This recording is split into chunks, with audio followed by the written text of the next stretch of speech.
Like they see all, and the listeners hear all. And so, and it was 30,000 of them each weekend. Put you through this boot camp program, train you to be a reporter, and then see what happens. If you do well, anything could happen. Is it because there was pressure? The best things don't happen in fear, they happen in love. But you're afraid to almost get there in a sense. 100%. Where does that stem from? Who am I? What am I doing? What's going on? It's like a slow moving dinosaur. They're not on current, they're not on trend. And they were just like, can you host it? And I was like, absolutely. What is hosting? I don't know. Day in, day out, with all of that going on, do the freaking work. Yep. Yes. Because the middle is not the glorious part that everyone talks about. Turn the tables for a second? Sure. The interview, yeah, turn that table. Ladies and gentlemen, welcome back to the Two Fries Podcast, aka the #1 podcast in Winnipeg, where we document the rise and stardom of Winnipeg's talent and personalities. Today we have Keisha Paul on the episode. 2 years ago, she interviewed us for our 100th episode, and now it's our turn. Today we get to talk to her about her life at CBC, what it was like being a radio host, all the training that she took, as well as her life outside of CBC as a business consultant and now an MC across the city. If you gain any piece of value from this episode, please hit the subscribe button, and I'll see you next week. Like just showing up, I think is like, I set the bar nice and low, because it's like, it was so, again, you guys said you wanted to do this, you know, we're like, oh, we'll do it soon. Yeah. I think for me, when it's turned around and it's like, share your story or talk about you, it's like, it's actually, it's scary. It's easier to perform. It's easier to say, oh, here's a checklist of all the things I did. It's nice and shiny and ha ha ha, like, look at that. For someone to actually say like, oh, like, what are you all about? Or what's your journey? What went well? What was a complete flop? You know, is a little tougher. So for me, like, just to show up and be like, okay, I wanted to do this thing. I said I would do this thing. Whatever. And just to do it is like, that's it. And whatever shakes out, God's with me, and it'll be it. But to be honest, like, I haven't spoken this publicly since I was on CBC. You know what I mean? So it's like, I haven't been in that type of environment with a camera. So there's been audiences when I do speaking or when I do event emceeing or whatever, they're all there, but it's still so like produced, you know, like you're doing a thing, there's an objective, there's a vision that you need to meet someone else's criteria, whatever, and you hit that. You're managing the energy, whatever. It's like all that kind of stuff. Like you're kind of like the captain of this ship when you're emceeing an event or something like that. Just like when you're hosting a show, you are guiding the ship. They might not know it, but it's like you are the captain. You are. I'm the captain now. You know what I mean? And so it's so produced. So in this type of environment where you think like, oh, it should be as relaxed as possible, I think that's still like, you have to be on, or like that's still like, okay, what is needed? It like, for me, it can be weird to like get into that zone of being like, it's okay. Like, for example, when you're like, I want you to be your most authentic self. Yeah. That scares the out of me. When people are like, it scares the fuck out of me. It scares the shit out of me. Now, it's different if we're like cool and we're chilling or whatever, everyone's having a good time. Yeah. Then it's like, it will just come. It's almost like, show me I can do that. Don't tell me. Because, and you are showing me, like, don't get me wrong. But when, like, let's say you're in a work environment and we're like, oh yeah, you know, we're all like ourselves here, be your authentic self. That's when you'll see, like, I'll just be like, like, and it's like the sweating is happening, the fists are clenched, because I almost feel like it's such an easy thing to say. It's a very hard thing to actually do. Right. You know what I mean? Like, you guys show and prove, like, you do that for people. Yeah. But I find in a lot of like work environments, they'll say, oh yeah, we're all our authentic selves. But I'm like, but you don't know what's gonna come out. Of course. Yeah. You know what I'm saying? Like, you don't know what's gonna come out. You don't know my background. You don't know my history. You don't know if I have conflicting views or whatever. And I'm okay with a conflicting view. But I find, like, especially, you know, working in media, you see that it's like people are like this. Right. Yeah, you got some traditional media too. Oh yeah. Oh, Like this is far from traditional media. We got called a media group the other day, and we're like, we're far from a media Yeah. group. Like Yeah. this is Yeah. not traditional at all. But isn't it funny when you get like, it's like as you grow, people start trying to categorize you. Yeah. And it's like, I don't fit in any box. Like I find these days when like people, like the weirdest questions like, oh, what do you do? And I'm like, cool shit all the time. That's the best answer. Like, I do what I want to do. I Like, do what I want to do, and it's Yeah. usually like really cool, and like, and it's with good people, and it changes all the time, and I'm using my voice, but it's like to answer that question, like, what do you do? Like, I don't know. Well, like I'm like good. But I don't want to say like I'm a. Got you. Yeah, Yeah, like, you're put in the box. Like, Yes. Like what it used to be, like when I was young, I think I was so afraid of like not becoming something for various reasons. You know, I guess we'll get into that, but like I was so afraid of like not getting to that thing. First of all, I didn't define it. So like, what is success? What is that thing? What is that level? The hell do I know? Like, fuck, but I was so afraid of not getting there. So everything was like fear-based motivation, which is really just anxiety on like cocaine, you know? I don't use cocaine, but I'm just saying, like, it's like all the time. So I was like acquiring titles. You know, oh, I'm a consultant. Oh, I went to thing. Oh, I went this place.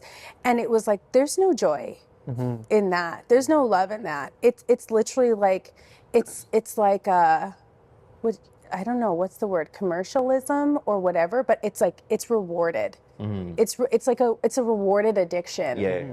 You know what I'm saying? And I think that's how I used to be motivated. So that question, like, what do you do? And then someone expects you to say, you know, a title, and then they either give you a pat on the back or they decide whether or not they're going to show you any respect. They judge you for it. I'm done with that game, man. Yeah. I'm over it. Yeah. Especially in the world that we live in, like, we do so much, right? Like, yes, this podcast is one part of our lives, but he's an engineer. I'm a high school teacher. Yes, Like, yes. So when you Yes. say, like, what do you define as your main thing? It's kind of tough because I do equally amounts of all things. And in fact, sometimes too much of one where the other one is compromised. Exactly. So, like, the same way I would say for you as well, like, with your hands in so many baskets, like, how do you define what you want to do? And, like, if you were to, I'm going to ask you that question. I know Yes. it's going to be hard, but if you were to define yourself, what would that be?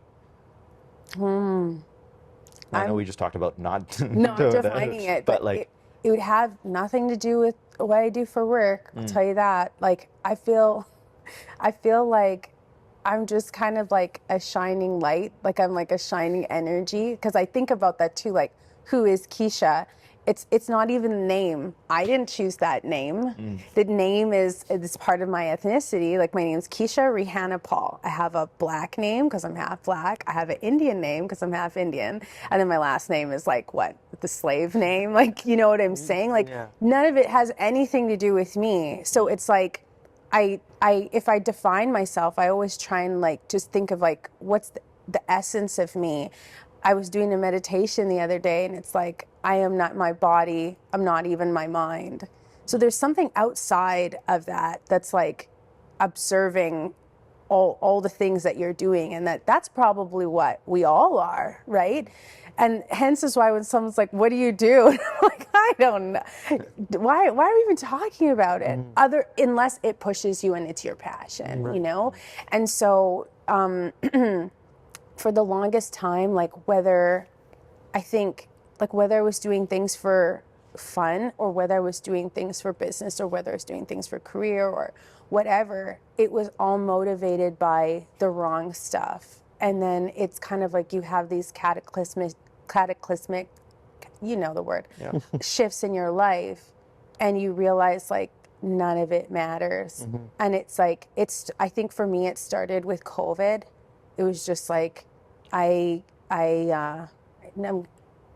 got stuck in St. Kitts and Nevis. I don't know if you guys knew that. No, I didn't. Yeah, my boyfriend is from St. Kitts and Nevis. Okay. And he went back and forth. He was going back and forth for family reasons, business reasons, whatever. And I used to go back and forth with him quite a bit. And then COVID created this situation where people had to make choices about where they were going to be. Yeah. But we didn't know. Like, I thought it was a 3-week choice. I didn't know that it was a, Justin Trudeau. Everyone remembers where they were when he was like, if you're a Canadian, you need to come home right now. Yeah. If not, if you're home, stay in it, da-da-da-da.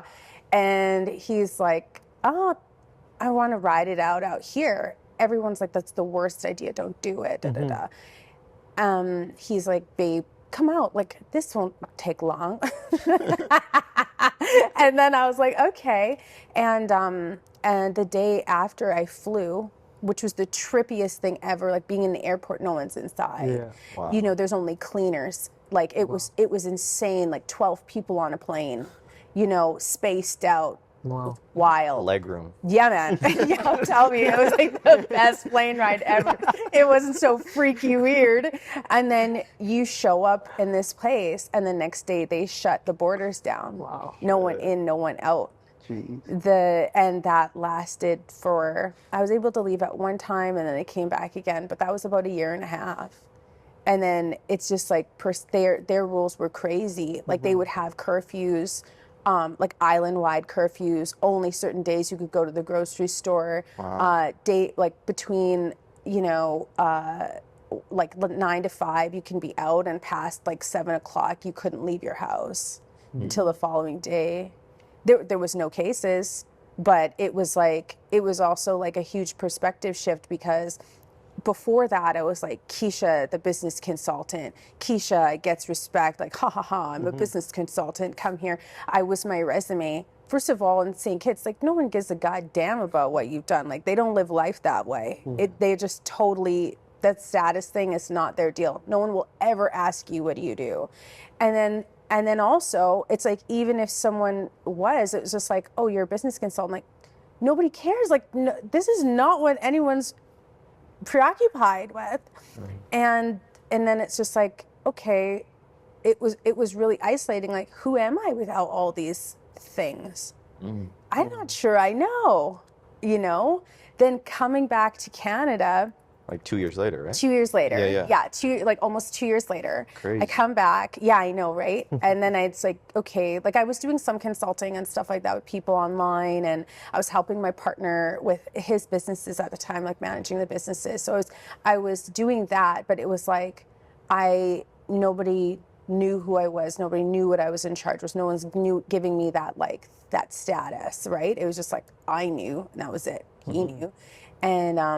And then I come back to Canada and then get this wild opportunity through some programming that CBC was doing, because they wanted some fresh blood and everything like that. And I just thought I'd be there for 4 months, and I'd be reporting. I'd get the skill. I'd learn. That's all I wanted. And then I'd continue on with what I was doing. Yeah.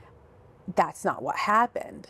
And then long story short, you get skyrocketed into this position, and you're like the host, and everyone's giving all this praise. I mean, it probably would have been the perfect time when I was 18 or 20, but it was like, I didn't care about all that stuff.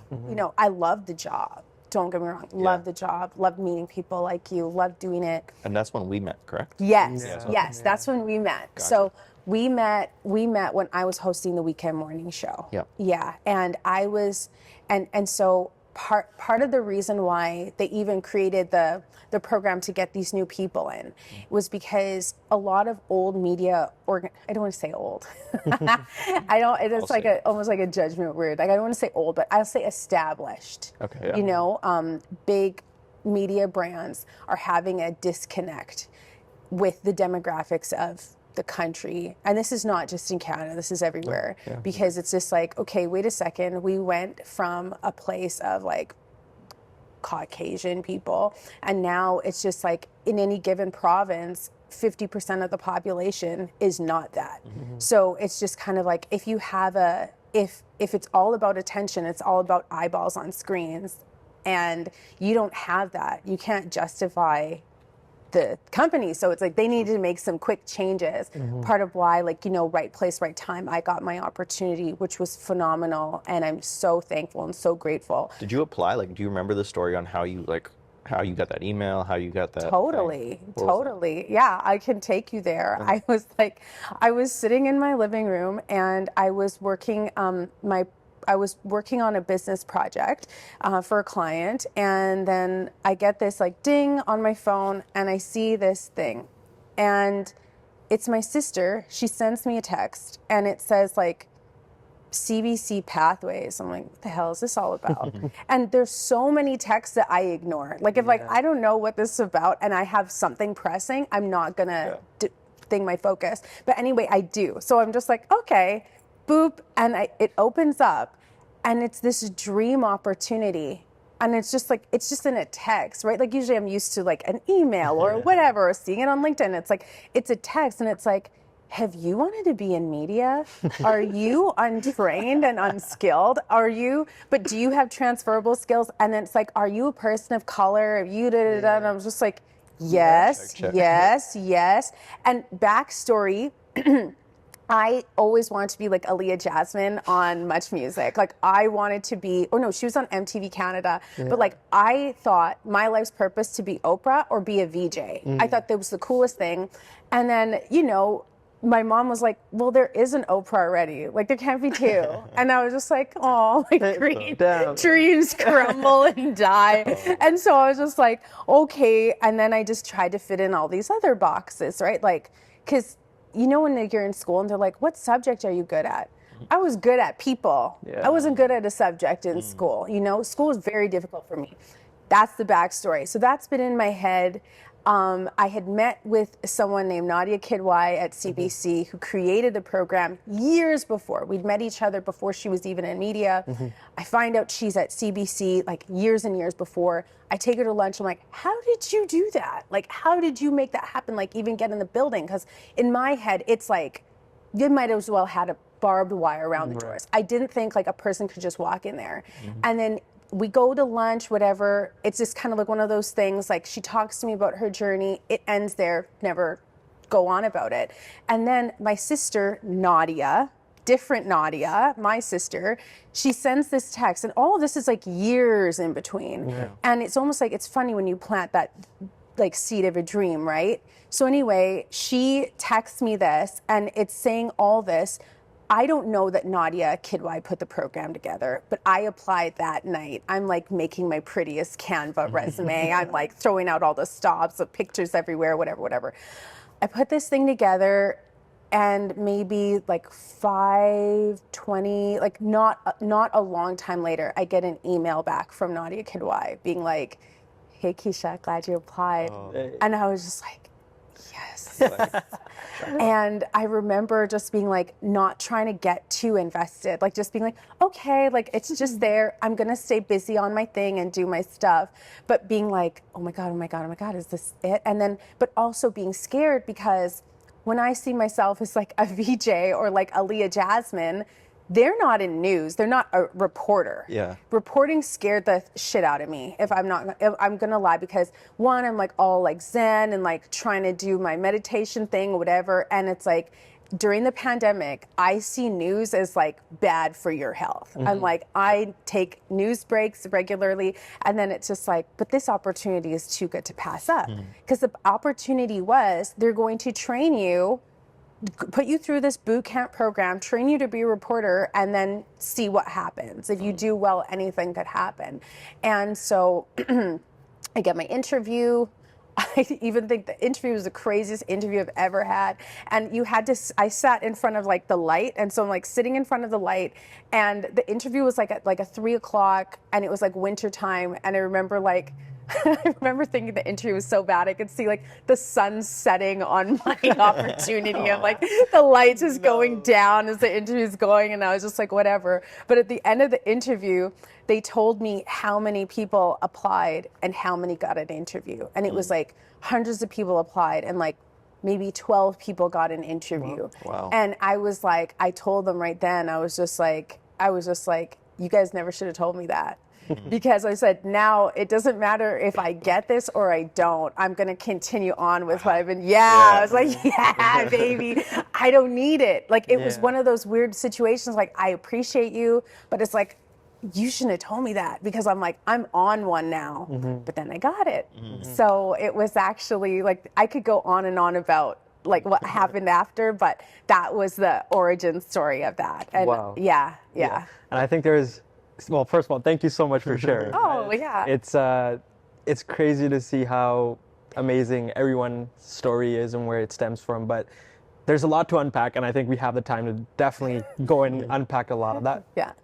And so I want to start, I've been picking up on one thing, and it's very consistent with myself and everyone, I hope, that's watching this, but the fear of success, the fear of, you have a dream to chase, but you're afraid to almost get there in a sense. 100%. Where does that stem from? Oh, gosh. I think if I would say like the fear of success, like the step before it is the fear of being seen. I grew up, as I said, like I'm half Black, I'm half Indian.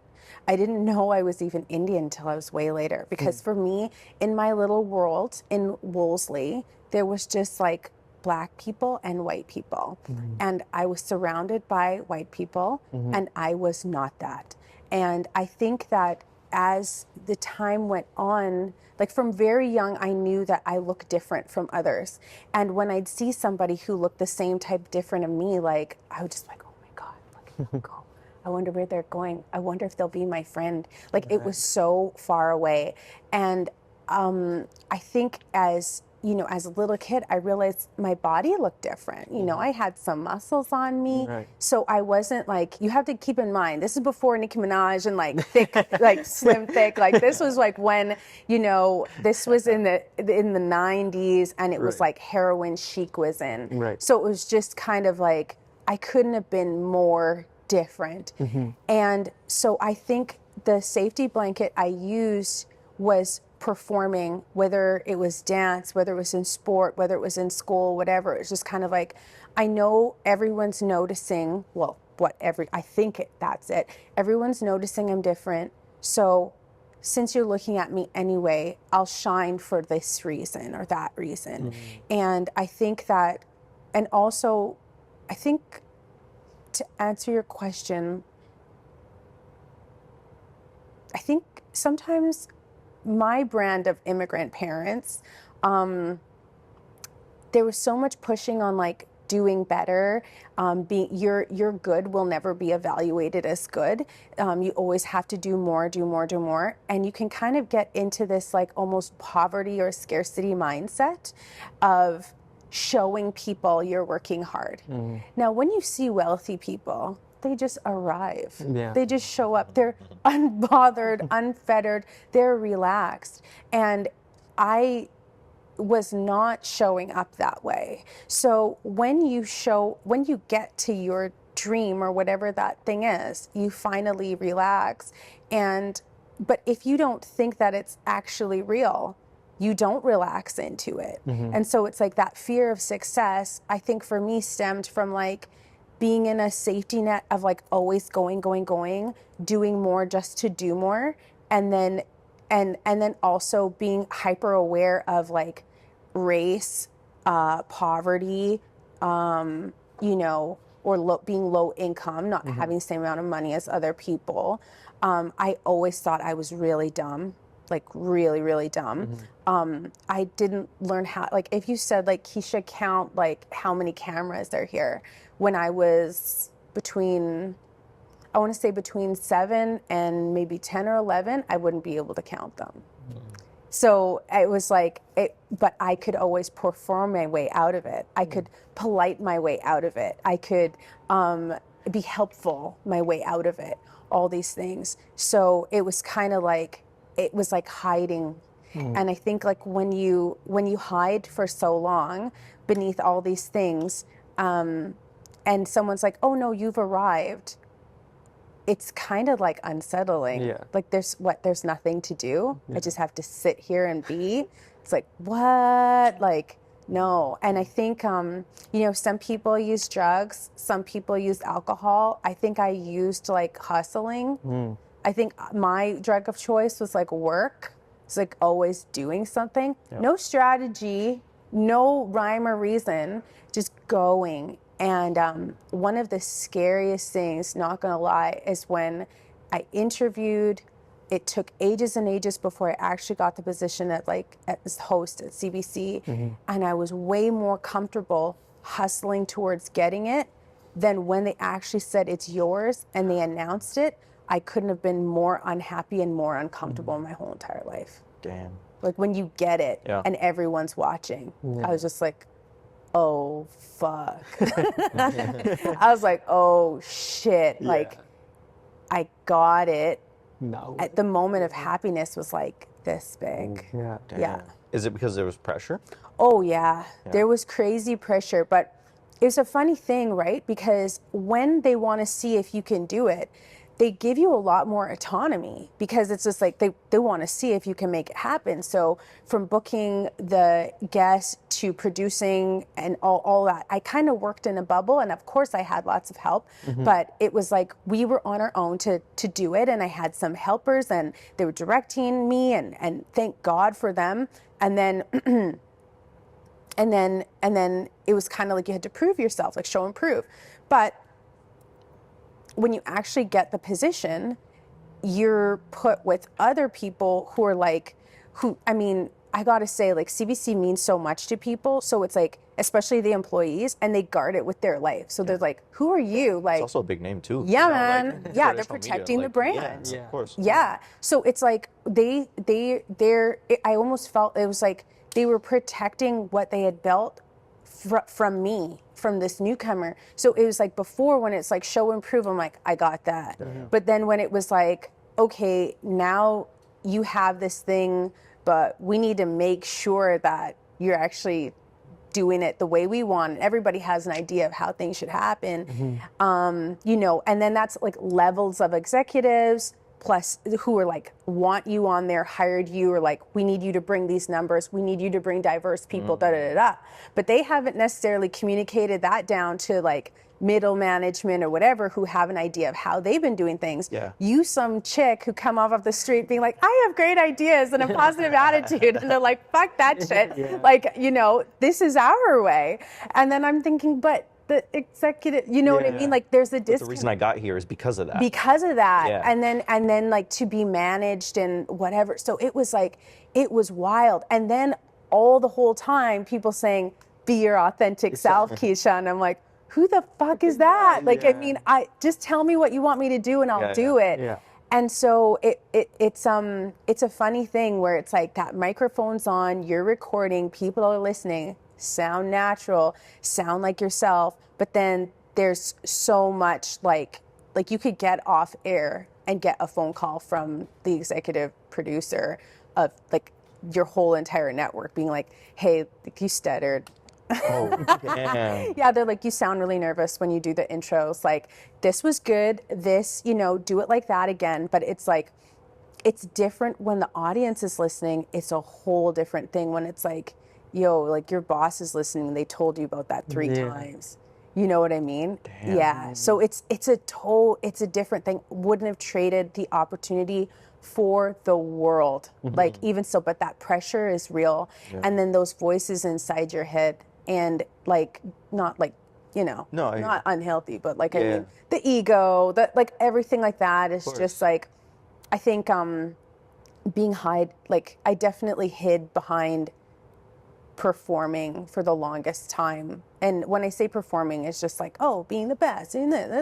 Like, I mean, going to a dance class, like I'm the best, I have the best jazz hands. Like, like just always like doing that. And when you are in that booth, they want you to be relaxed, calm yourself to a degree. Their degree is in their hands, not in your hands. So it was just a very awkward dance to do while also trying not to make mistakes, while also discovering things about yourself, while also realizing, oh, those little demons of like, oh, like you're not good enough, or like you're not accepted here, or you're too dumb, you're too, you're too black, you're too this, you're too that, and not having anything to hide behind, because they see you, like they see all, and the listeners hear all. And so, and it was 30,000 of them each weekend. You know what I'm saying? So it's like, like we were trying to get you guys, like what all media is trying to do is trying to get you guys to listen, but it doesn't matter if like, you may not be in the target demographic. It's like there's a whole bunch of people who have expectations, and they've been listening to CBC longer than you've been alive. Yes, you better get it, girl. I'm trying to think of like there's like parallels in the world that we do, but there's also so many differences as well. Like in the sense that when we recorded our first episode, it was horrible. It was trash. But the only people to tell us it was trash was the 5 people that listened and us. It wasn't the 30,000 people. It wasn't like some sort of execs or people coming down and saying, but honestly, that probably would have been helpful because we would have learned so much quicker. In that sense. It took us like, I don't even know if we're there yet, but like it took us like 100-something episodes to figure out like, okay, this is how we somewhat can talk. Right? And the sort of ums and the ahs, or even the way that you ask questions, the flow between, all that, having that prior training may have been potentially beneficial for us. But at the same time, I like the freedom that we have. I like the idea that we can learn from our mistakes, and that we can just, there's nobody to tell us exactly at that time as well. There's no one's like, hey, maybe you should do this instead. We have control. Like sometimes we will butt heads, but at the end of the day, like we get to decide what we want to do with this show. And so that independence versus like creative control and not having that, because like you were saying, you're that bubbly personality that got you to that position. And now all of a sudden they're like, we love your bubbly personality, but we also want this sort of part. And another thing I want to bring up as well is like getting an audience is hard. And so transferring that over, if you are trying to hit a different demographic, that takes time. That takes time. That takes nurturing. That takes consistent content for an extended period of time. It's not a quick flip of like, here's a new host. Okay, she's gonna bring in brand new people every week. Thanks, bro. Thanks. I'm gonna write that in my diary tonight.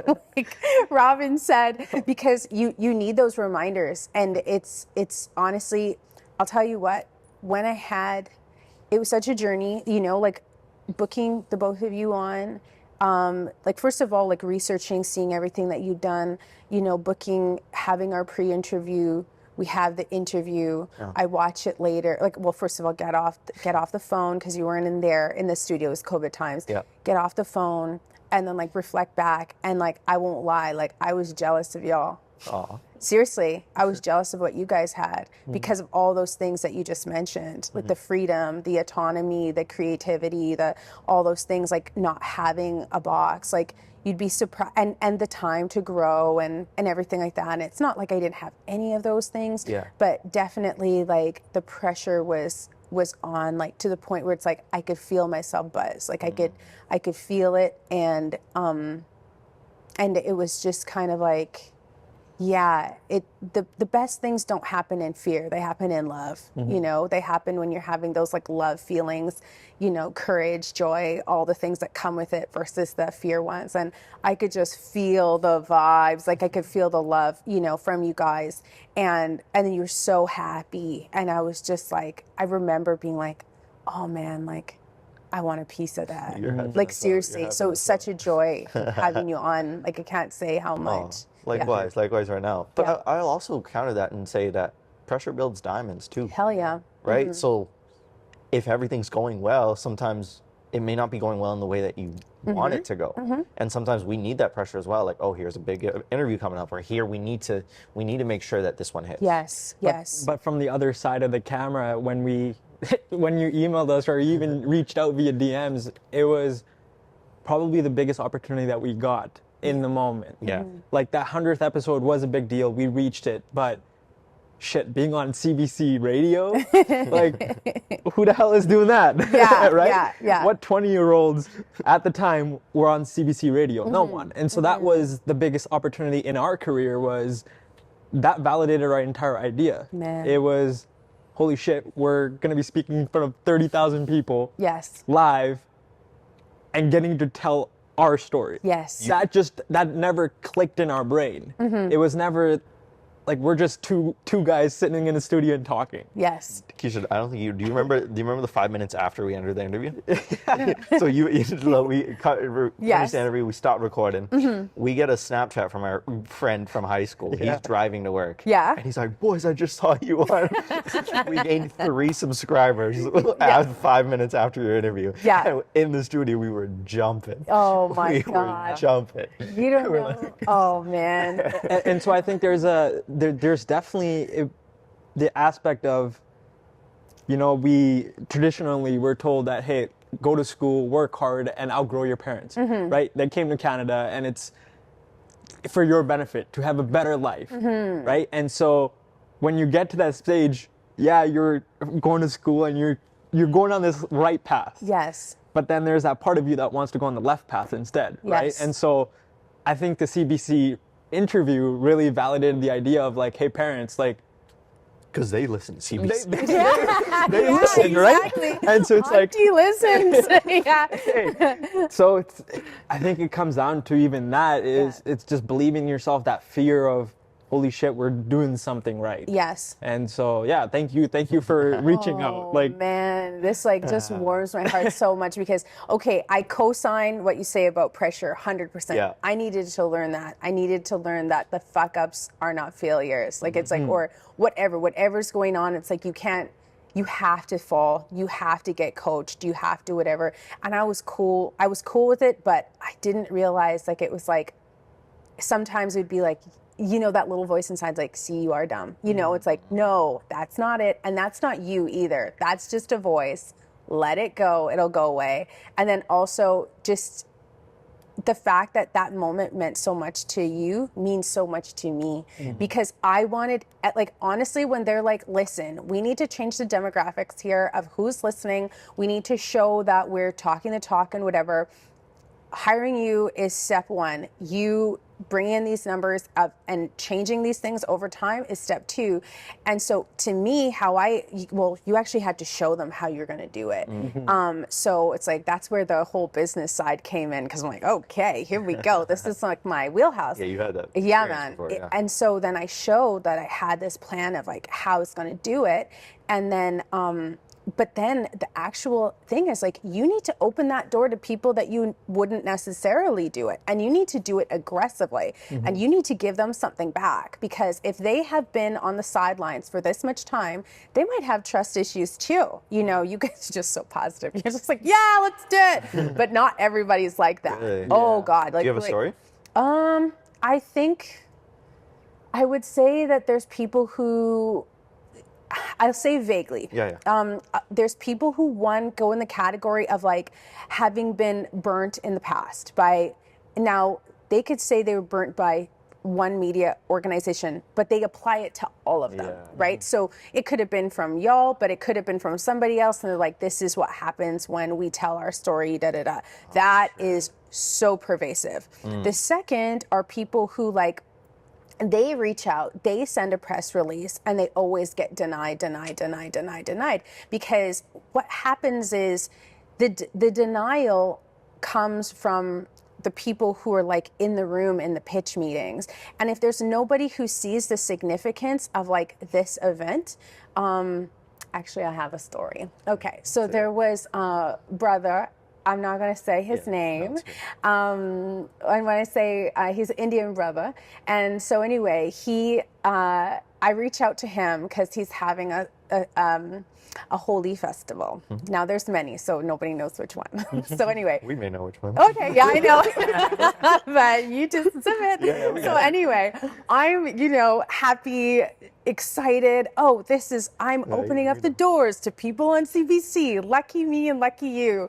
I call this guy with like a rainbow shining out of my ass. And then he is just like, I got in touch with you guys ages ago when I tried to do this other thing and you didn't even give me the time of day. And I was just like, so that is regular. That is a Really? regular, oh yeah, that is a regular thing, because it's like, you can be excited to speak with them, Yeah. but they're like, you don't know how many people blew them off before you call. And I can't, in my head, I'm newbie CBCer, I'm Keisha, who happens to be at the CBC. I'm not CBC who happens to be Keisha, right? But they don't see that. You're part of the crew. So it's just kind of like, you have to warm that person up again, say what you're going to give to them, all these things, like how this is so great for them. And I mean, maybe me being kind of salesy and businessy, I brought that in where other people might be like, well, it's a CBC, like do it or don't, like I don't care. But for me, I'm like, this is part of the building the bridge thing. And it's not, I don't want to like throw CBC under the bus by any means. They gave me a huge opportunity, and they're in the same boat as every other major media company right now. It's just like it's like a slow moving dinosaur. They're not on current, they're not on trend, and things are moving, and they're going to be left in the dust if they don't make aggressive changes. So I'm that aggressive changer. So I'm like, listen, bro, this is what you're going to get. This is going to be so good. Da, da, da, da. I'm going to promote you after. You're going to be on my whatever. And then then you warm them up, and you build that great relationship, and they want to hear themselves later. So that's another thing too, is like, not every single segment gets put onto the app after. So then I need to like make sure that tech puts that piece on the app, because I've had somebody else who was like, there was segments, like the first segment in the morning usually doesn't get put on the app. And this woman, Indigenous woman, shared her story about her art and this and that. And we had this big, long time to speak, because the earliest segment is the longest segment. And then it didn't get put on the app. I didn't know that it didn't get put on the app. I get a call from her, the husband, the thing, whatever, understandably so, because it's like in their minds, because they have a negative past, not they, but she and her husband. I don't want to apply it to everybody, but you get the memo. Certain communities have different experiences or very negative experience with media. And so in their mind, it's like, you didn't think I was good enough to be heard again, to be shared, my story. And it's like, you have to rebuild that. Now, we get busy, not all the time you can make those phone calls and whatever, but for me, I knew how it felt to like feel like you don't belong in a place, whether I created in my own mind or whether society showed me, or whether it's a little mix of everything. I'm like, I know if I have this mic in front of me and I have this power, I am not gonna, like, not on my watch is anyone ever gonna feel that way, because of me. So it's just like, I still, like, I posted something the other day, the husband and her liked it, like makes me so happy, because these are real human beings. Like, these are real stories. It means something to them, and it means something to me. And I'm like, I don't care if it has nothing to do with me. It's like, I want them to know that it's all good, and that, like, you mean something, you matter. But these brands, man, it can really, there's such a heavy weight and responsibility to something that you could think, oh, it just didn't get put on the app, it's no big deal. It is a big deal. Right. You know, means something. That's crazy. Let's transition into post CBC. Okay. Right? Tell the audience how that transition happened, and what you do now, and Yeah. who Keisha is without CBC. The big brand behind me. So I'll tell a little story. I Googled myself the other day, and it said, like, you know, like the auto suggest. So it was like writing it, and then it's like, and then it auto suggests what happened to Keisha Paul. I was like, God damn, you know. I need that question. What happened to? And I was like, so I'll say what happened to. So essentially, like, I mean, I was doing my thing at CBC. It was going. And then at a certain point, I realized this ain't it, you know? And so when I did, I tried to see, like, maybe I could just produce. Maybe I could be behind the scenes, because if I can't do, if I can't do me, and I can't bring on guests that I'd like, and I can't do, if this is causing some friction, maybe I should just be behind the scenes. Right. Well, we had gone too far for that to happen. So unfortunately, well, not unfortunately, fortunately, somebody who wants to be there is there, and somebody who doesn't. And it's all good. So I am pretty much like, when that transition happened, that was like September, I want to say 2023. When you start such a high profile position, but I think you have to disavow yourself from your past life business-wise, because nobody wants to say she was using her position to further her business. So I had completely stopped consulting. So I was like out of that world, out of coaching, out of consulting, out of training. That's all I did beforehand. Out of I have businesses, stuff like that. So it was like, you have to stop. And also I was too goddamn busy to do any of that shit anyway. So it was just like, so now I'm like, who am I? What am I doing? What's going on? I get a call. So again, one of those like random moments, like, hello God, like give me something. And I get this email from the Canadian Women's Foundation, and they're having this summit or something like that, which I had been to in the past, but they were like, hey, we're having like a 2-day summit here, da, da, da. And they were just like, can you host it? And I was like, absolutely. What is hosting an event? I don't know. I had to Google it, because like working for CBC, like you get asked to host events, and I'd done it in the past and had to research how to do it. But I was like, in my head, I was like, that only belongs in that world. Yeah. So I pigeonhole myself. I don't know that there's this whole world of this, you know? So I was just like, okay. So then I taught myself, like I learned how to do it. I prepare as much as I can. Just like the first time on radio, you say you do a thing, but you have no clue what the hell you're doing. And then you like rock and roll. And it was amazing. Yeah. And then it was in front of like 200 people or whatever. It was the art gallery. It was such a beautiful event. But every time you're hosting an event, some people call it hosting, some people call it emceeing. Yeah. You're marketing yourself, if you do a good job, to all the people at the event. And then just like that, I'm doing this thing. Mm-hmm. So it's like, that's why I was like, have you guys thought about speaking?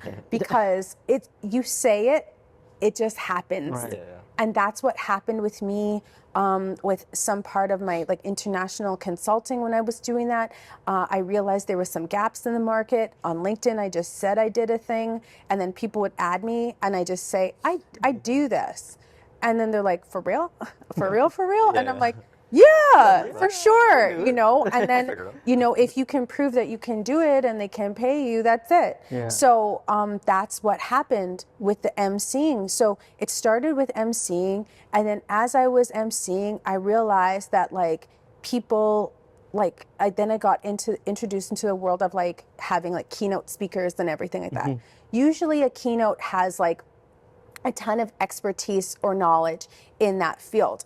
Not all of them are good at speaking, but they have this expertise, and then they'll get booked to do different things like that. For me now, I'm like sneaking into the speaking world, right? Because the training had years and years of training, whether it was in England or whether it was doing it here or doing it online, and also in the Caribbean. And then the consulting as well, I've done that. The emceeing, I can say I do it because I did hosting at CBC, but the speaking is a new thing. But when I was at all these events and I saw like who they booked to be keynotes, I was like, well, I could do that. Yeah, you know, like I could do that. And then you start seeing like, I could do that well. So, but now it's a matter of like, just like understanding the ropes and everything like that. And just being big and bold enough to just be like, I do this, you know? So it's like, yeah, slowly but surely. It's almost like convincing yourself. 100%. Right? And in the sense that, hey, we said we were going to start a podcast, and we started from recording on our phones, and now we have a whole setup in the middle of the building 100%. somehow. So I think it really comes down to just being optimistic in a sense that, you know, you can do it. Yes. Yeah, and you just have to take the step to do it. And yes. that's really powerful that you have the ability to just say, fuck it, let's just let's do it. Well, you know, I realized something. Like when I was in high school, I was at Calvin, and as I said, like, isn't it, you know, it's like, oh, you're good at math, you be an engineer. You're good at this, you do a thing. And I was like, I'm not good at any of this shit. Like, this is all very hard for me. And I thought, okay, well, I was so ignorant. I didn't know anything about any careers, but I liked money and I wanted more of it. And I thought, okay, people and money is business. And then I liked the idea of a business consultant. And so when people say like, oh, what do you want to be? Or what are you going to be when you grow up? And I said, a business consultant. And this was the gift and the curse.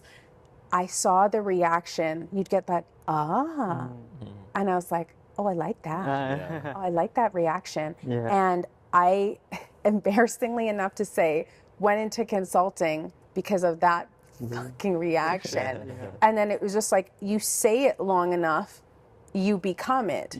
So really, like, so you said, like, we said we'd start a podcast. That was the start. You said it. It's just a matter of time before you know, if I'm looking left and you're like, you want to go right, you don't worry about why you're looking left. Like, as soon as you turn your eyes that way, you're looking right. You know what I'm saying? So it's like, when I realized I said a thing and then I became it, it was like, okay, it's just a matter of doing that. CBC said these 5 people who have no experience in this and this are going to be reporters. As soon as they said it, we were it. That was it, you know? So it was just a matter of time before it came. I was watching this thing and this guy was talking, I have a squirrel brain, and this guy was talking about, like, if you had honey over here and you see ants over there and you squirt the honey down on the floor, the ants don't know that there's honey over here, but they have a sense. They're going to get to it. But imagine if you're the ant. It's like, you're like, am I going to get honey today? Am I going to eat? Am I going to, you're like freaking out. And it's like weird just looking up being like, yeah, it's just a matter of time before they get there to there. And I feel like that's probably what God is doing when he's like looking, or the supreme being, or whatever it is, whatever name anyone uses for God. I'm not particular. Whatever that is, it's almost just kind of like watching us freak out about all the things we want to do, say we want to do, all these things. Like, in a matter of time, you're just going to get it. You know what I'm saying? There's this, it's interesting that you bring in the spiritual aspect to this, because I saw this reel on Instagram, and it was a stick figure throwing darts at a target. Yes. And there's one target that you see first in the frame, and the stick figure's throwing darts. It's missing, but they're all going to the right, to the left, down, up and down. And then it zooms out, and then you see that all those missed darts have hit different targets. Yes. And so the whole aspect of that reel was that God has a plan. And even though, you know, Jay says this a lot, is that sometimes the thing that you want to happen is the best thing that doesn't happen. Yes. And so it was just the realization of, holy shit, that, like, I don't control myself in a sense that I have the dictation to go where I want to go, but at the end of the day, it's all up to God to know that I'm on a path, and it's gonna, even though I want to hit like that target, I'm meant for something else. Absolutely. And so I think, you know, just your journey of CBC consulting and now you're a public speaker, right? It's just, there's probably a path that you wanted to follow, but now you're here. Thank God. Yeah, honestly, because it's all those things. Like, maybe next time somebody asks, what do you do? I'll just say, I miss targets. Because that's how I feel. Like, and it's all good. And it's like, do you guys ever think about, like, if you could, like, quantify all the stress you had in university that was, like, misused stress? Like, it was like, why was I stressing out? Like, I just finished. Like, it just ended. Like, it was all good. But, like, the amount of stress for, like, all things, like, whether it's for, like, relationship, like, will I ever find love? Will anyone ever choose me? And then you get it and you're like, oh, yes, you know, but, like, all that in between is just, like, wasted energy. And I guess I'm at a point in my life where I'm like, I don't want to stress and worry about anything. It's bad for your health.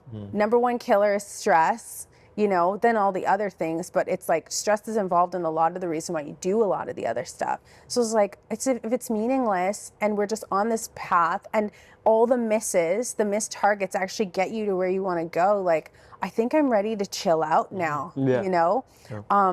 But yeah, and Jay Shetty, he had Daniel Kaluuya on, and he had this quote that I'm going to live by, because it's so profound, and also because, like, I am so in love with Daniel Kaluuya. I'm like, oh my God, I love Daniel Kaluuya. So anyway, sorry boyfriend, but you know what it is. So anyway, he says he ruined the journey. I guess I'm paraphrasing, but he was saying that he's like, he tried to be good all the time. And then he'd go into a movie and try to be good. And then he'd be at the premiere of the movie hating every minute of it because I could have done this better, I could have done that better, whatever. Yeah. So the journey is just shit. He's not having fun. He ends it and it's just like horrible. And it's just like you start forgetting the reason why you do a thing, and then you're terrified all the time. And then he's like, I don't try to be good. I just try to be honest. And that was even like, I kept on telling myself before I came here even, it's like, and in many things, like I show up to salsa, I like salsa dancing, and I try and be good, and I'm so nervous and scared, and I'm like, I'm gonna step on the guy's foot, I'm gonna mess this up, I'm like, is my nose running? Am I fat?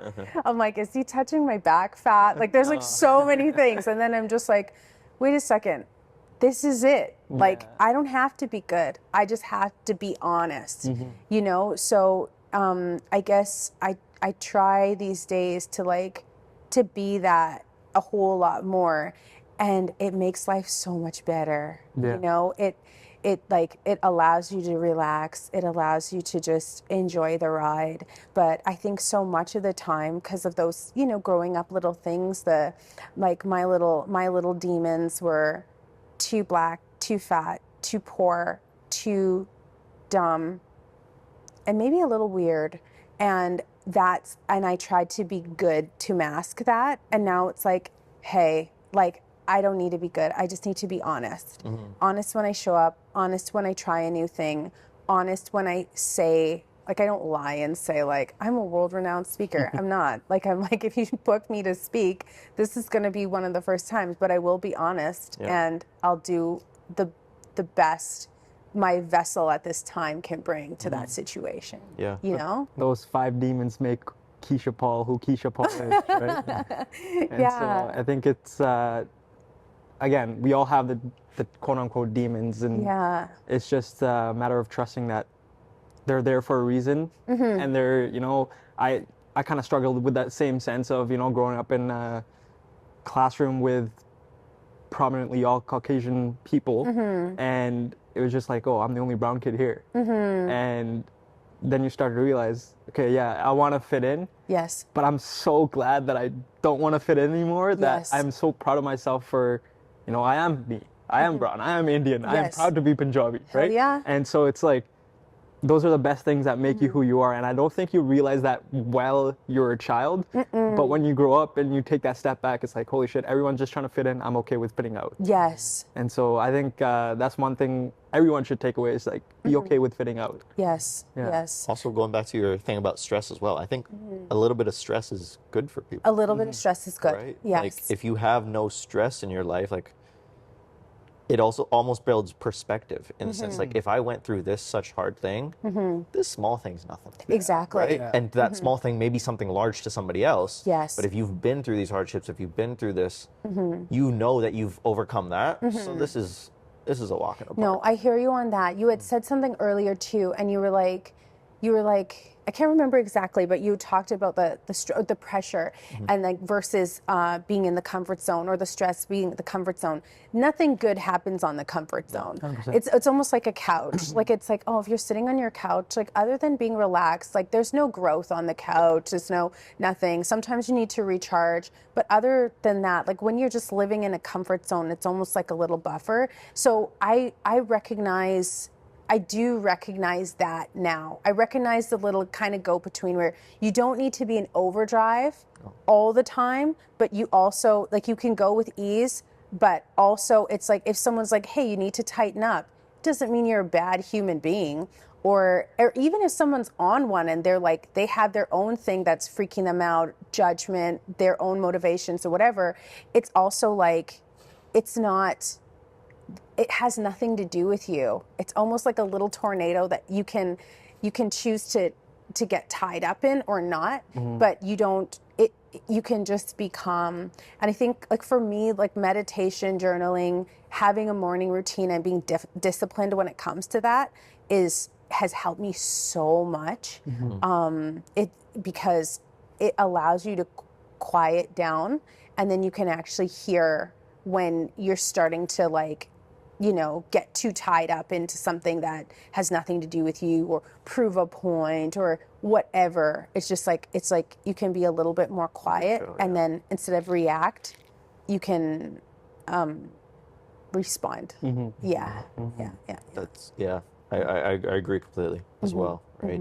This journey that we're all on, it's so left, right? It's like, there's some people go this way, some people go that way. Exactly. And we're deciding where we want to go. And also going back to the thing as well of, like, the ants and putting the word out there. The ants also got to take a step, as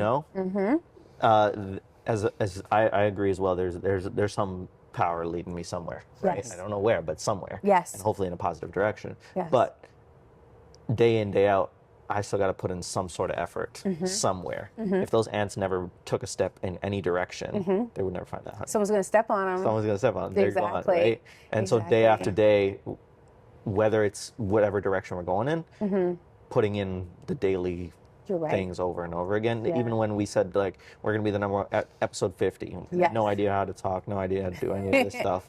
Cameras don't record half the time. We're like, number one podcast in Winnipeg. I loved it. Right? Yeah. That's what we said. Yes. And we were like, okay, but every episode is a step towards that. Exactly. And now I can confidently say we're the number one podcast. 100%. Right. Yeah. No, but I loved that. I loved it. As I said, it was so infectious. And I'll tell you a story of, along the same vein of that. Somebody who I met yesterday, I was driving down Corden, and they're painting this amazing mural. Well, not they. This one person, Mandy, is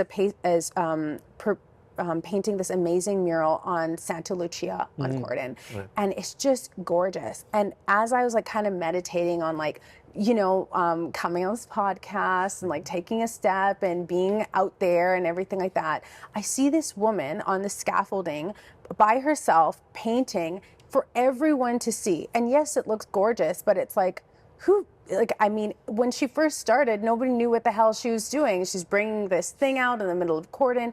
The only thing that exists is this vision of, in her mind, and maybe some plans of what it's going to look like. But nobody else knows that. So there can be the judgment, there can be the curiosity, there could be all these things, and also, like, the feeling like I feel like an idiot, like, by myself doing this.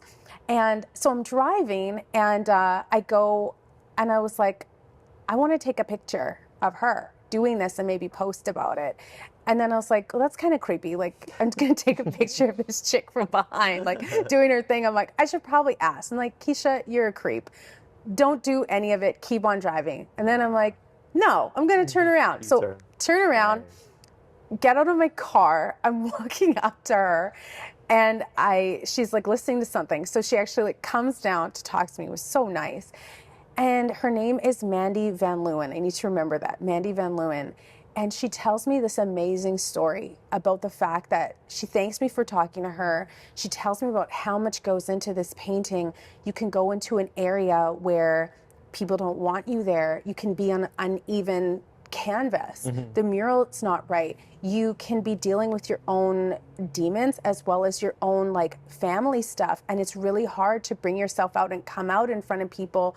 You can be in an area where, like, people aren't necessarily mentally well, and, like, they're messing with you. She's hard of hearing, so she can't hear when someone's approaching her and in a messed up state. You know what I'm saying? So it's like there's all these things, and it's not like the mural's done like that. Day in, day out, with all of that going on, she needs to come and do the freaking work. You know what I mean? And it just blew my mind. And then this guy pulls up. He starts talking to her from like across the street. I was like, oh, maybe like this guy, I don't know what was going on. I'm like, okay, like, am I interrupting something? They tell me not to go. He comes out of the car, introduces himself. He is from Take Pride, Winnipeg. You should have him on the show.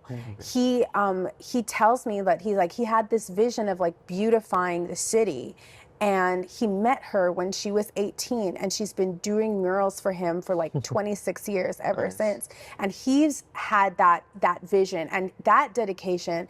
And it just, I'm sitting there thinking like, I should be recording this. But then secondly, I'm thinking like, there's an art to everything in the world. And so much of it is just taking that first step, like believing it, taking that first step and showing up even when you feel so uncomfortable, especially when you don't know what the hell you're doing. And then at the end, when the beautiful mural is there, you're just like, all that other stuff just washes away. Like, it doesn't matter. But it's just like, you had to have the vision and commit before anyone else can even see it. Of course. Yeah. And we had Rachel Lancaster on the show, another muralist in the city, and she said a very similar story in the sense that she'll start a mural and she knows what it looks like in her head and for a client or something, and she'll paint like the first maybe whatever, and the client will be like, oh, that's not what we actually imagined.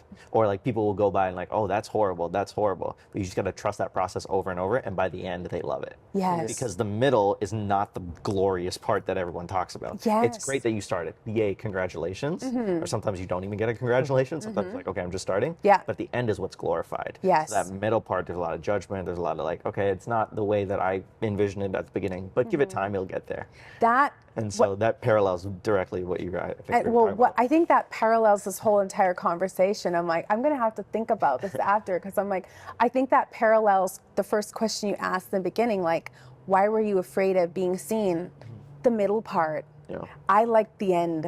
I like the glory. I like the status. I like see people just walk in and they're already here.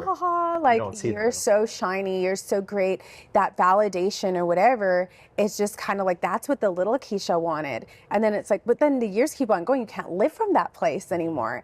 And it's that nitty gritty is what is there. And so thank God for CBC, thank God for what they showed me, and thank them too, because it was like, and thank myself too, because it's hard as shit. But like, it's almost like that it showed me to be bad at something every day, have people tell you to, you think you're bad. You're not actually that bad, but it's like, you feel bad and you have to show up anyway. And I had not cultivated that discipline. I'd done a whole bunch of stuff that I was really great at, and that's the comfort zone. You don't grow in a comfort zone. Of course. You know what I'm saying? So I think I had a habit of like isolating myself in what I'm good at, and often working without people, working by myself. So it's like having that autonomy to just do what you want. It also allows for you to not be challenged by another person's opinion. You know what I mean? So I think I'm so open, I'm so nice, and so I'm so great, but I don't have to listen to anybody tell me any shit I don't want to hear. You know what I mean? It really puts it to the test when you're just like, when someone's like, girl, that ain't it. And you're just like, okay, like, I love feedback. And then it keeps on going. And you're like, well, am I even good? Well, no, what you do is not a reflection of like who you are as a human being. You need to keep on getting it. And that discipline, I got from that point onward. Like, even now, I'm still there. I'm still in the nitty gritty, but you said Rachel Lancaster? Yeah, I love that, what she said. I always say you have to have some sort of a weird obsession. Obsession's so strong that it outweighs your self-doubt to the point where, even if you question your ability sometimes, at the end of the day, you do have to be that crazy individual to, go out and paint a mural on the street. Yes. And believe in it so much that even sometimes your family will question you if you are on the right decision, but eventually it leads to that path. And so you have to have some sort of a weird optimization, optimistic mind that believes so much that you can achieve it. And I think that's the goal, to actually go out and achieve it. Yeah. Is just believe it and go do it. Can I turn the tables for a second? Sure. the interview. Yeah, turn that table. Turn it. Yes. Chivalry's not dead. You turn it for me. Good. No, so this is a theme that you touched on a couple, but I want to hear from both of you. How do you deal with your brown parents? Your brown family, their expectations and thoughts about your life choices? I do both. Huh? I do both, and it hurts me sometimes. To deal with it. Yeah, well, in the sense that I have this dream of this podcast, of my business, of going places, but they also have a dream, and I feel like I owe it to them as well to fulfill a part of their dream. Yes, So of I their do- dream. So I do both. Yes. I do both. And I think, yes, very similar to what Robin's saying is, there's a part of me that saw that struggle, right? They didn't have to leave their home, their well-paying jobs. We weren't like we weren't bad, right? But they had everything set out, but they did it for me for some reason. I don't know why, but because they did it. they birthed you. Yeah, Yeah, right. that's why. Yeah. But like that you can't replay, right? And so everything I do is to show them that it wasn't a mistake. It wasn't a bad decision. And though, I'm an engineer. I love that. I think my parents are very, like, I have to give them the credit. It's like they're very supportive of everything I do. Love that. In the sense that I didn't do engineering because they wanted me to do it. I wanted to do engineering because I love it. Yes. Right? Yes. And I do this podcast because I love it. Yes. I love being able to control my own faith and talk to the people that I want to talk to, right? Yes. And they see that. And so my only question, if they say anything bad about it, at least I'm not doing drugs. Yeah. Yeah, it could be well. Mom, you know Could be how so bad this could be? Could be so Do you worse. see these other kids? Yeah. Yeah, No. that's my reply to it. It's like, Yes. I could be out coming at home drunk, Yeah. Yeah. like high Yeah. at 4 o'clock in the morning, and yet I'm going out at 6 o'clock to record an episode with Keisha. No. Yeah, exactly. I think it's so much different now than when it, like, almost that middle part. We're still in the middle anyway, but like at the beginning, it was definitely like Convincing. when it was like a lot of like, you're spending a lot of time doing this and nothing's really coming out of it. Yeah. That, like, is it worth it? Yes. And so it's a constant, like, conversation, like, yes, this is worth it. I'm going to do this regardless, and this is going to work. Now it's not so much because the success of the show kind of does it. Like, they're like, oh, you get a trip out here, you get to cool with these people, Yes. like backstage passes. Okay, you're doing decent for yourself. Yes. And like now it's almost like we're reaching to the point where they're almost like, oh wow, that's insane that you're able to do that. That's crazy. Yes. So now that's where the world has shifted in terms of myself and my parents. Well, but like, I think what you did, like what I heard from what you're saying, is that it's like you both toggled between their dreams and your dreams. And what I'm hearing from you now at the end, and it's almost like that show and prove method is now maybe even altering what they could even dream for you, 100%. which is beautiful. Yeah. You know, I think the same thing has happened with my brown family, and it's not just brown, so I'm not trying to just put it on y'all, but you know how you are. And it can be a lot. It can be a lot for the kids. And I think in this new journey in my life, I'm so excited and interested to learn more about the immigrant journey and immigrant kids, first and second generation North Americans, maybe even in the UK as well. I've just noticed like, it's so easy to say, let's go to a place, but they have no clue what awaits them. And they are toggling between like keeping their culture, keeping their dreams, and also like having to contest with all these new things around them. And it's just kind of like I think they come into things with fear that can get passed down on the kids, but it's only well-meaning, right? And so I've thought a lot about like, this journey that our parents go on from wherever they're coming from, and the dreams and hopes and fears and dangers and all this stuff. And then it's just like, how do the kids interpret all these things? I find massively interesting. So thank you for being so generous. And just to add on to that, I think part of the reason, for me at least, is to break that pattern, is to, I don't want to say generation curse, but just to show like I'm not even doing it for myself, I'm doing it for my cousins, right? I'm doing it for to show them that, hey, like, yeah, we're taught to go this traditional path, but there is this left path, right? And if I can do it, so can you. And so it's just shifting a mindset of even my parents now.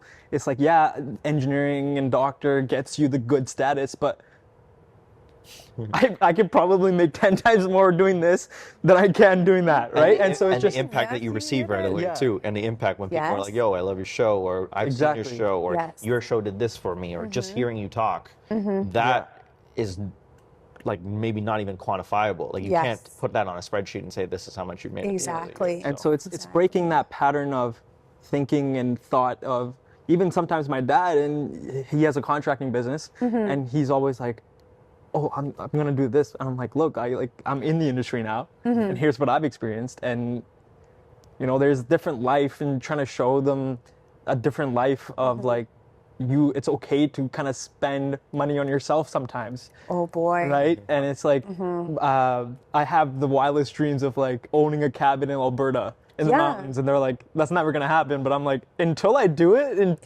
it is gonna happen. Yeah. You're that aunt. It is gonna happen. Yeah. And that's the thing. It's just like it's our parents. I mean, God bless them, but it's like they want so much of it for us, but also it's based in a box, and they had to live that way, or they thought they had to live that way. And so without even knowing it, you could tell somebody that's never going to happen. You don't know that. Yeah. You don't know the potential. You don't know somebody told me that you're never going to be in media because there's already one Oprah. Doesn't make any sense, but that's what we believed back then. But there isn't a Keisha Paul. There isn't a. I love it. Oh my God. Yeah, that's right. There's not a Keisha Paul. There isn't. There isn't. But it was like that. That was the mentality. Things are changing leaps and bounds, like crazy. And so we have no idea what we have no idea of our own potential, let alone what the possibilities, the opportunities are limitless. Exactly. That's why I'm like, you guys should speak. But anyway, I don't want to put my stuff on you like a brown parent. No, we've thought about it. We for the longest time, we'll talk off camera. There's definitely some ideas, and so good. Yeah, I'm sure. I'm also the kind of person like, I need that though. Like I'm like stubborn and I'm petty like that. Like if you tell me I can't do something, I'm like, watch me. Yes. And so I don't know if it'd be the same result if my parents were just like, okay, go. Do whatever you want. Right? Like I need that. Like, okay, you don't think it's gonna work? Watch me. Yes. And so I generally I wouldn't change it for the world. Oh, I'm sure they're just beaming. Like I can't wait till they see this episode, because it's just like. My mom doesn't watch this. She doesn't. There's too many episodes. No, Mom, you have to watch this episode. Like if it's on TikTok, if these reels are like this, she'll see the clips. Yeah. She'll see the clips, but she will not sit for it. She'll actually take them and share them with me. I'm like, thanks for supporting the algorithm, Mom. Yes. Thank you. She'll bring it up in conversation. I'm like, Mom, I made that reel. I know what I said in that. No. Like, remember when your guest said? I'm like, I was there. I was there, Mom. I'm the one who asked that question. Yeah. No, it's a funny thing. I was curious about what that's like for you, and I know for the audience, it's just like sometimes I think we need to talk more about that very sensitive and beautiful relationship we have with our parents and their expectations of us, especially when we have first like newcomer parents, first and second generation immigrants, and all these type of things, like, you know, talking about that, because they don't get a rule book, they don't get a guidebook, and I think it's a beautiful journey that can also have challenges that would be interesting to explore more. Keisha, you asked us this question, the last question you asked us when you interviewed us, and I'm going to ask you, from the moment that you started, all the ups and downs that you went on, do you ever think you'd be sharing your story on 204 Rise? I did, in fact. I imagined it from the time that we all spoke about it. I've been going towards this. Like, I mean, for you, I know you guys do this, you know, day in, day out. But for me, this was a huge milestone to sit down and be comfortable on a couch and talk about myself. You know, for some people, it's easy. For some people, looking into a camera and sharing everything is like like nothing. For me, I'm like, I don't even take selfies. I'm very like private. So this is like a huge step, but it's something that I had in my head that I'm like, I want to do it. I'm going to do it. I want to do it, whatever. You had sent me, I had reached out to you and I'm like, oh, this could be too cool to do, whatever. And then you sent me the stuff and I ignored it.